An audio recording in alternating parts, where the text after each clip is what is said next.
समीर, ये जो शरद पवार ने लंच दिया या डिनर जो कुछ भी दिया उन्होंने, सबको बुला लिया, क्या इससे और कंफ्यूजन फैल रहा है? क्या शरद पवार के ऊपर भरोसा कर सकता है इंडिया गठबंधन? Unmute unmute. देखिए, महाराष्ट्र राजनीति में शरद पवार कभी भी विश्वसनीय नेता नहीं रहे। मैं आपको 2014 विधानसभा की घटना याद दिलाता हूं। 2014 के विधानसभा चुनाव में शिवसेना और भारतीय जनता पार्टी अलग अलग चुनाव लड़े थे विधानसभा का। फ्लोर टेस्ट में जब देवेंद्र फडणवीस को बहुमत प्रूव करने की बात आई थी तो शिवसेना ने सपोर्ट नहीं किया था, राष्ट्रवादी कांग्रेस ने सपोर्ट किया था और राष्ट्रवादी कांग्रेस के समर्थन से देवेंद्र फडणवीस ने फ्लोर टेस्ट में अपना बहुमत प्रूव किया था उस समय। शरद पवार कभी भी विश्वसनीय आदमी थे। जिन्हें लगता है कि शरद पवार महाराष्ट्र के बड़े नेता है, उन्हें मैं ये बात बता दूं कि शरद पवार अपने सगे भतीजे अजित पवार के बेटे पार्थ पवार को बावजूद चुनाव नहीं जितवा पाए थे। 2019 में चुनाव हार चुके हैं। बारामती में शरद पवार की इतनी हैसियत है कि वो अपनी बेटे को चुनाव नहीं जितवा सकते इस बार बिना अजित पवार के। ये लंच में जो बुलाया जा रहा है वो इसलिए बुलाया जा रहा है कि बारामती की चिट छोड़ दो मेरी बेटी के लिए। शरद पवार का इंटरेस्ट अब सिर्फ और सिर्फ अपनी बेटी को किसी तरीके से सांसद बनाए रखने का है।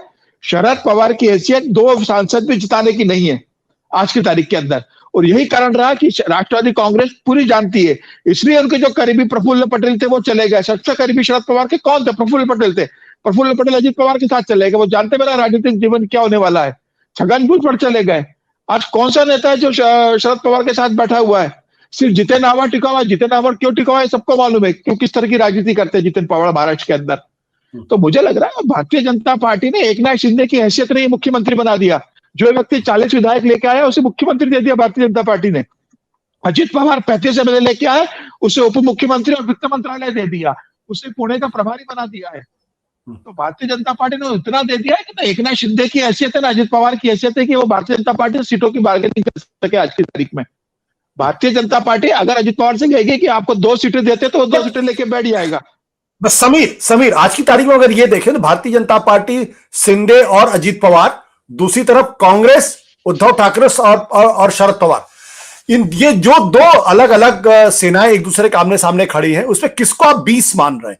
कौन ज्यादा सीटें जीतने की स्थिति में है? समीर, देखिए, महाभारत के युद्ध में क्या हुआ था? कौरवों की पूरी सेना, पांडवों की पूरी सेना कौरवों के पास थी, खाली कृष्ण यहां पर थे सारथी बन के। तो यहां पर आपके पास चाणक्य कौन है? यहाँ पे केंद्र की सरकार किसके पास है? यहाँ प्रदेश में सरकार किसके पास है? संसाधन किसके पास सबसे ज्यादा है? संगठन किसके पास ज्यादा है? राष्ट्रीय स्तर से संगठन किसके पास ज्यादा है?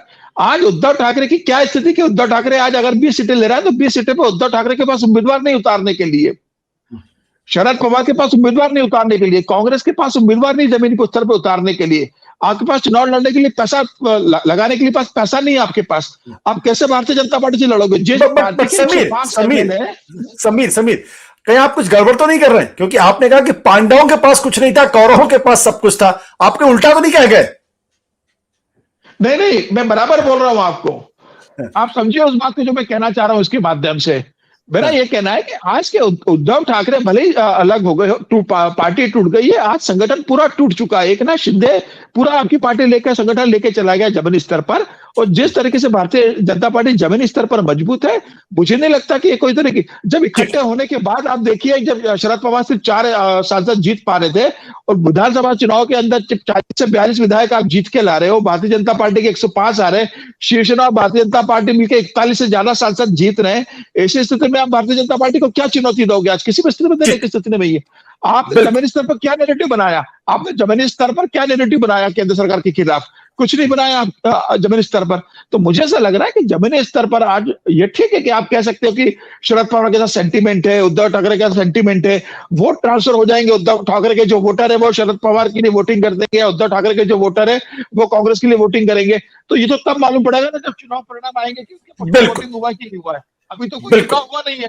तो ये चुनाव दूध का दूध पानी का पानी कर देगा कि किसके साथ जमीनी स्तर पर कार्यकर्ता जुटे हैं और महाराष्ट्र की जनता किसके साथ जुड़ी हुई है। ये 2019 का चुनाव, 2024 का चुनाव साफ कर देगा। ठीक।